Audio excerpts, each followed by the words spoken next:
Hello, everyone. Good afternoon. Welcome to our supposed to be it says subject orientation for inquiries and investigations. No, but right now I will just do like a recording um for you to have like a guide on what to do with the learning guides that I have uploaded in our Quipper today, which will be until next week, and also what will you expect in this subject and just a few reminders lang with regards to our online class. Okay, I'm really quite happy when I saw my schedule with you guys, no? So we will be able to meet twice a week na. So that's um much time na, no? It's a very good time for us to meet frequently because instead of once a week, no, we get to meet twice a week, and that means that we can have a lot of things done. No, as you can see, I've uploaded two learning guides because in the span of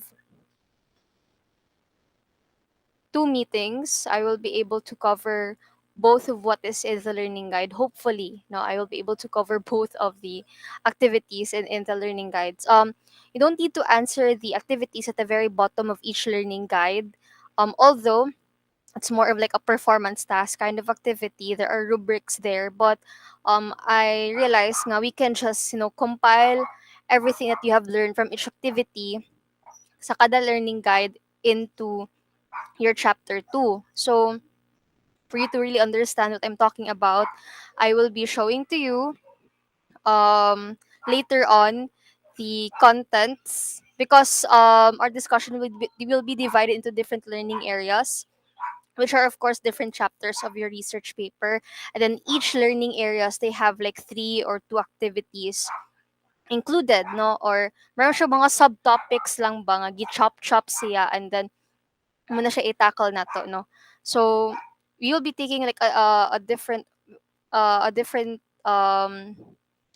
path, I think, no. When it comes to our discussions, there will be no examinations, there will be no um short quizzes, no. Instead, it'll be purely discussions, write shops, and then you'll have to write your own paper as well. And then right after submit, then revise, and then proceed na po ta sa next chapter or learning area. Okay? So medyo confusing pa siya, no? I will just show you the outline of what will be expected in this semester. So we will be meeting um, twice a week. That will be Tuesday, that's 3 to 4 p.m. And on Friday, which will be on 11 to 12 noon. 11 to 12 noon. So 1 hour each. No, but that's enough already. No, at least I get to meet you frequently na. No. Um, I will be showing to you. By the way, no, I forgot to mention Happy New Year, di ay guys. No, welcome to the second semester. I'm really quite happy that I get to, meet with you again. And my focus in research will be entirely to you na, no? Sadly, I won't be able to meet with the other strands anymore because you'll be assigned to a different teacher. Well, that's okay, no? It's actually the first time that I will not be handling all of the strands this year, but like what I've said, no, um it's also a good opportunity for me to focus more on your strand at the same time for the other teachers to also adapt into research, because it's not forever man jud nga I'll be teaching the subject. No, sooner or later I will also divert my focus to the college department. So ndot po siya nga training ground for my co-teachers as well, na they get to share my load, no. So um that's it, no. I'm really quite happy that we get to focus, or I get to focus more on your strand. The description of the subject is capstone project, no, but um we will still be continuing on what we have started. We will still be continuing. We will still continue on what we have started last semester because our progress was quite long naman atong last semester, no. We finished already entire chapter 1. So sakto pud nga sa chapter 2 na makakuha na ta. Ang sa chapter ang sa inquiries and investigations manggod class, there are 7 um learning areas. Now I'll be showing them to you. Actually, I really don't know where to start. There are so much. I was really quite when I look at the learning guides, I was really quite overwhelmed because there were some informations in the learning guides which will be very useful to you guys, and pwede po natin siya gamiton no during our online class, and ginahan ko siya incorporate sa kong klase no. I was really expecting a purely right shop lang jud na step by step, but then when I look at the learning guides no, okay po kaayo siya nako i-incorporate sa klase kay pwede jud kaayo ninyo siya ma-add no sa ato ang like knowledge in doing a research paper. What you're going to see now is actually my copy or my view of the Quipper app. No, so this is not. You cannot actually see what I see because this is actually sa ako ang dashboard no sa inyo halahay inyo makita no only the assignment on sa itong mga subjects nga nagpost na og mga activities and modules, and then when ang deadline no sa kuha I see everything like kinsa na ang naka-start no pila na ka buko students ang nag-answer. I'll go to my dashboard so that you'll see. Um, for those who haven't entered our Quipper classroom yet, let's go back to my class list. No, this is the class code. The second one, no, not this one because this is intended for marketing. So the second one is our class code for inquiries and investigations as well as research. No, usara man ako jud siya no kay similar man ang activities ana nila. Um, I have already posted this one in our GC, but if you weren't able to see the class code, no, so just kind of look at this one and make sure that you can get in, no. Make sure put nga you're already enrolled, no, for you to be able to have access na to this. So you just go to your to our Prepare Classroom in Research, and then I've already uploaded like two documents there because actually let me just explain na lang, make it simple for you guys.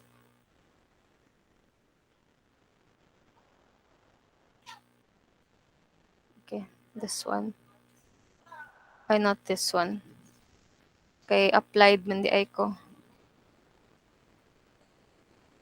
Okay.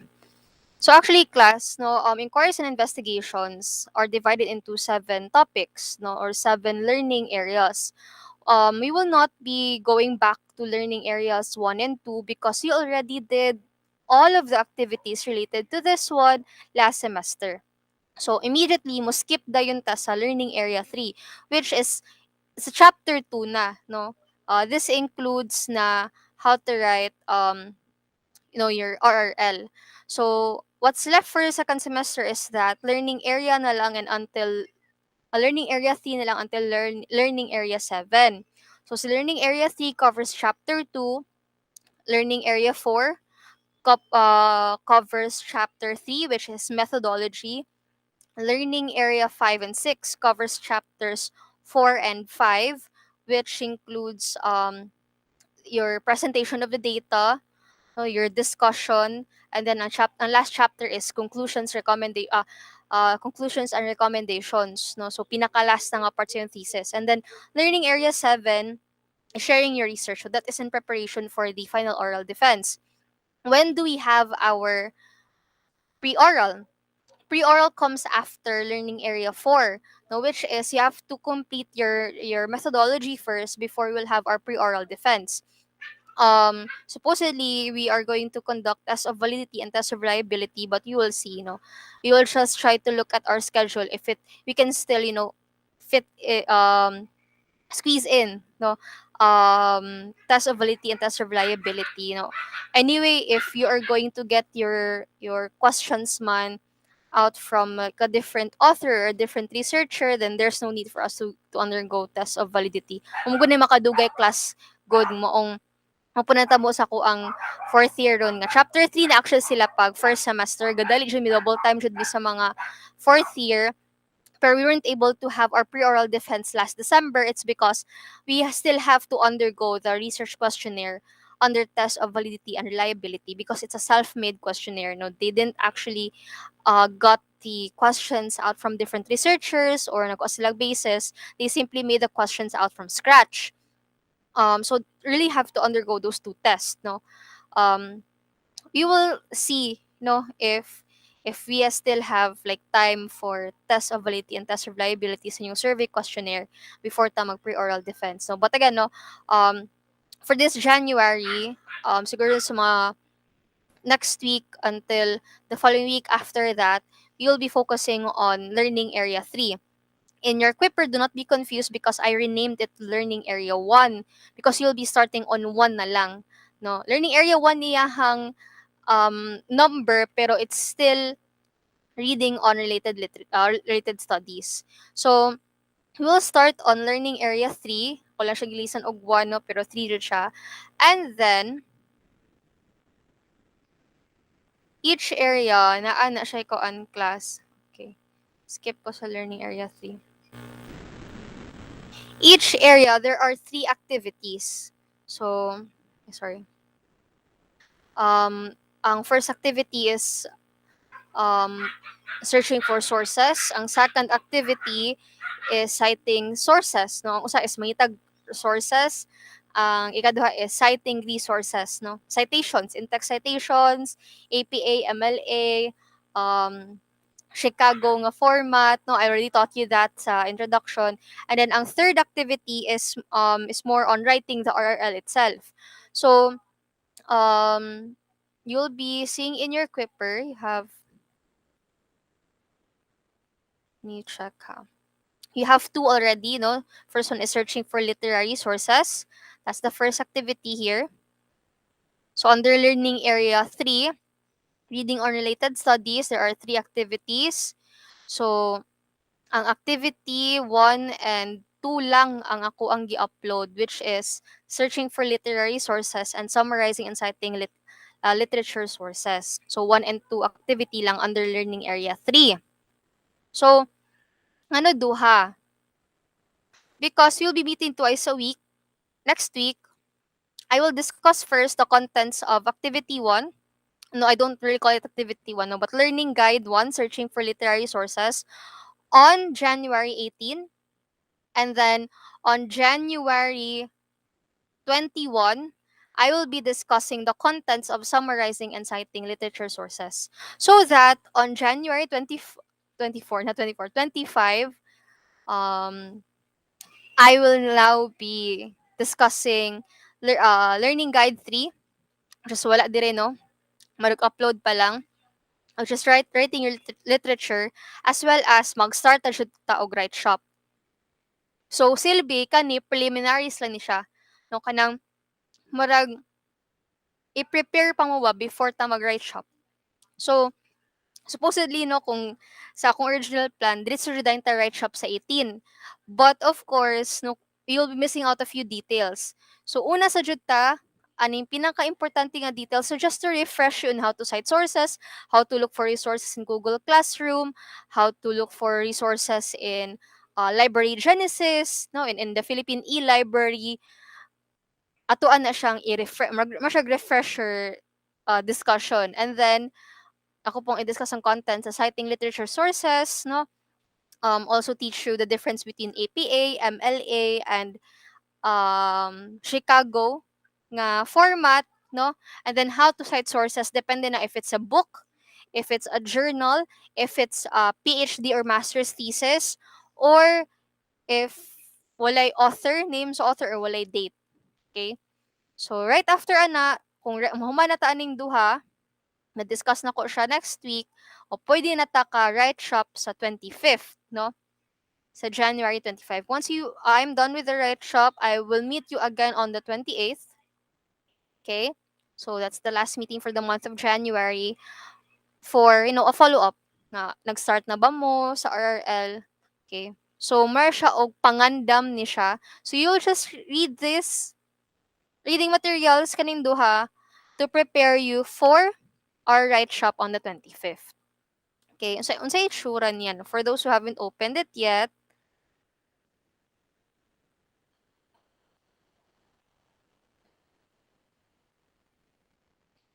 Okay, so for those who haven't opened it yet, class, no, it looks like this. So this is learning area. I rename it learning area 1. Review of related literature.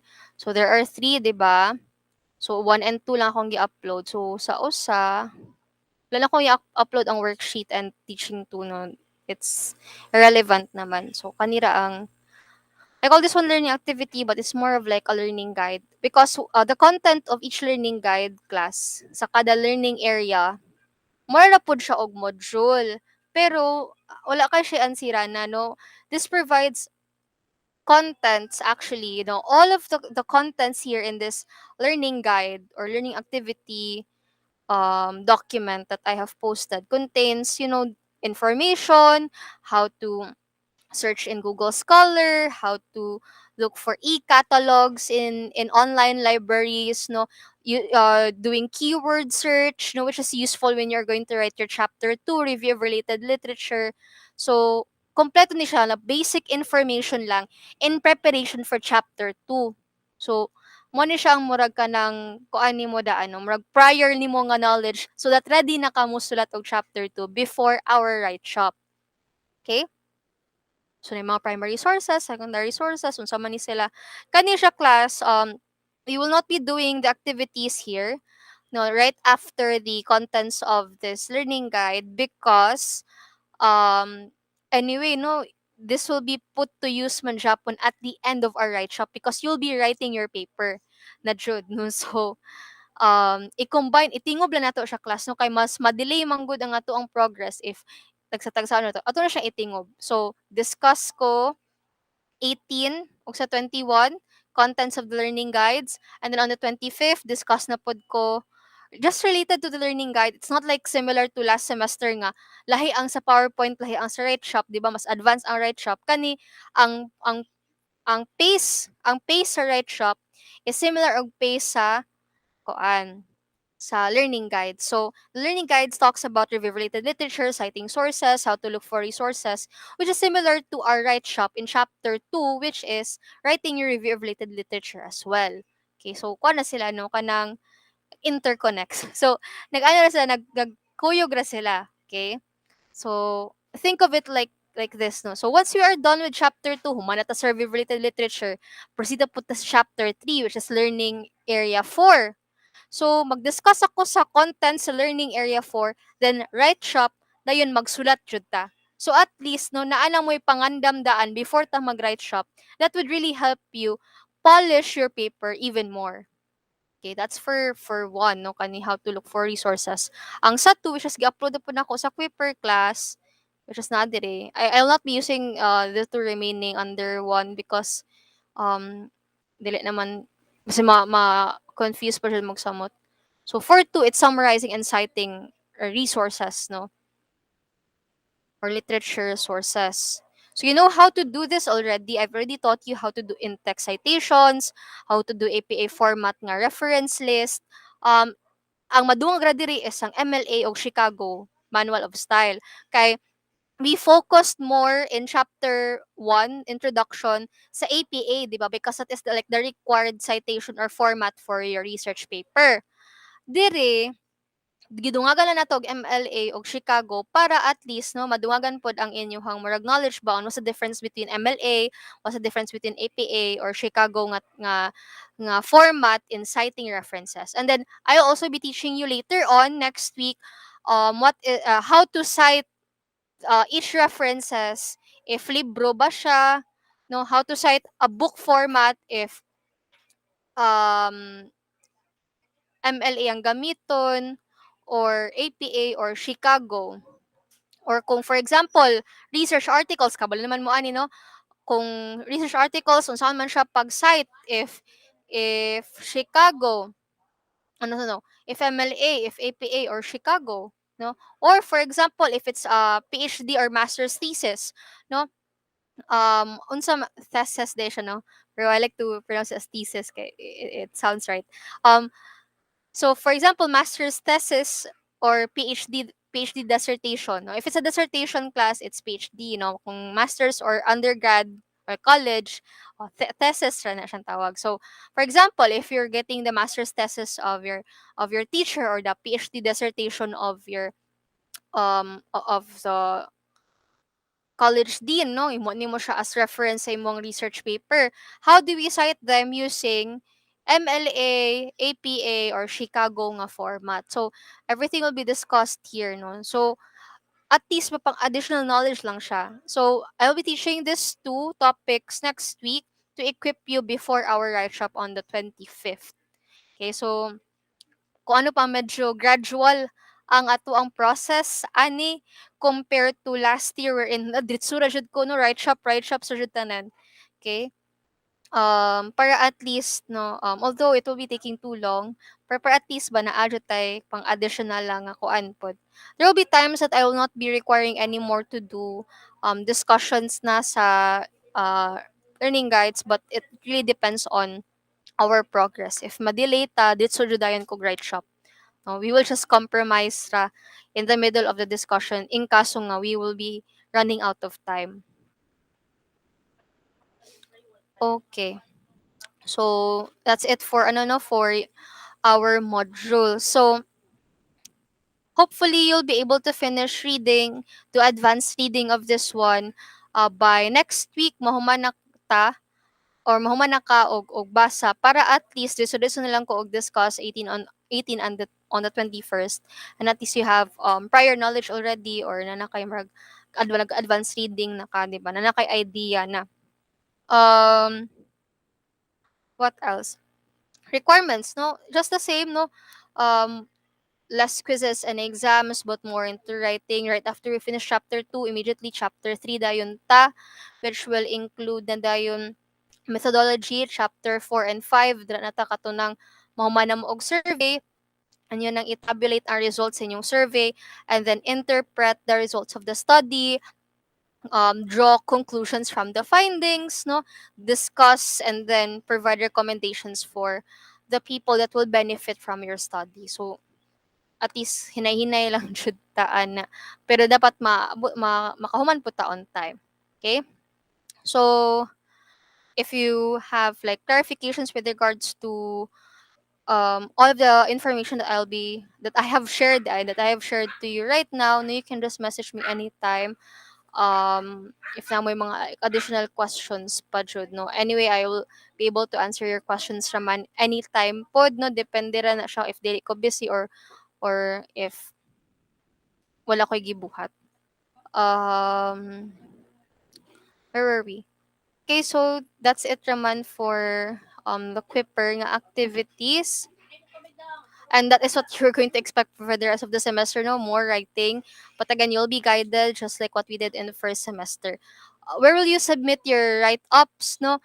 Very similar as what we did in the last semester. I will generate a Google form.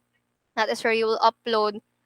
Again, only the leader will upload the what do you call this, the write-ups, and then ako rang iuli, no, same ra po hatag na ko og link sa Google Docs kung asa na ako gi-edit gibutang comments sa inyong paper, then iuli din ako siya balik sa inyo, ha. Okay, I think we will just make a separate GC for the leaders sa STEM because I'll be focusing all of my efforts sa inyo haraman nga strand for this semester. Okay? Also, please don't forget to check out the PowerPoint that I just made, no. Actually, I already uploaded this one in our previous nga um Quipper classroom sa practical research 2, no, but I also re-uploaded this slides, no, as a reminder lang and a refresher on what to do, no, during online class. So make sure to have like time to read this, no, online etiquette and classroom reminders, because I know, no, you're one of the strands who are very well behaved in my class, but just a refresher lang so that you will not also forget on what is the proper online etiquette during online classes, no, what to expect of you, no, when you attend our virtual classes, our synchronous classes, and of course, no, mga classroom reminders lang, knowing that I cannot be able to see you, and these classroom reminders is just, one way of helping our class be more kuan lang, no, manageable and less chaotic. Okay, so i-upload rin ako ni siya kuyog aning recording nga ako ang gibuhat karong hapon. Okay, so again, I will be seeing you kuan na siya, no, um on live na jud, no, not through YouTube na, probably next week, 3 to 4 on Tuesday, and then we'll meet again on Friday, 11 to 12. So don't forget, twice a week na ta mag-meet. Okay, so make sure that you devote all of your time to attending my classes. That will be 2 hours per week na jud ta magkita, no? Sometimes we extend depending on how lengthy the ride shop is, but I appreciate your patience of staying with me, during the synchronous class. So it's inevitable already because research is a very long process. No, we cannot just shorten it in a span of like an hour. We really need to extend a long time given that we only have a year, so before, no, a year, no, but we only have a couple of months na lang jud mabilin before ta mahuman jud sa ato ang paper, no. Hopefully we can finish on time. Okay, what I will be asking of you, no, because it's a new year, hopefully you will um also apply like new resolutions to yourself, no. So um i-remove lahat ng mga procrastinations and all, no. We work immediately on our paper, on all the tasks that is asked of us, because if you'll be able to meet on time sa requirements, no, I'll be able to also check your paper earlier, and it provides us, a quick progress should of the paper. Kaysa ka na mag-delay-delay ta, ma-delay po ang progress, no, ma-absent ta sa deadline, matabo na instead nga nindot ang quality sa paper katong dinalian raman siya, ni maot na noon ang quality sa paper, no. So mo na, no, at least mumit ta on time, nindot ang quality sa paper, dili mo siya ma-compromise kay wala man taga-dali, okay? So sakto ra nga pace. So that would be all, no? Very short orientation raman. Just remind you of what to do with learning guides that is uploaded in Quipper, and then what to expect next week and in the following weeks, and also what to expect in this subject. Okay, so happy new year everyone. Thank you so much, no. Again, if you have questions, just feel free to message me anytime in my messenger. Okay, so thank you so much everyone, and good afternoon once again.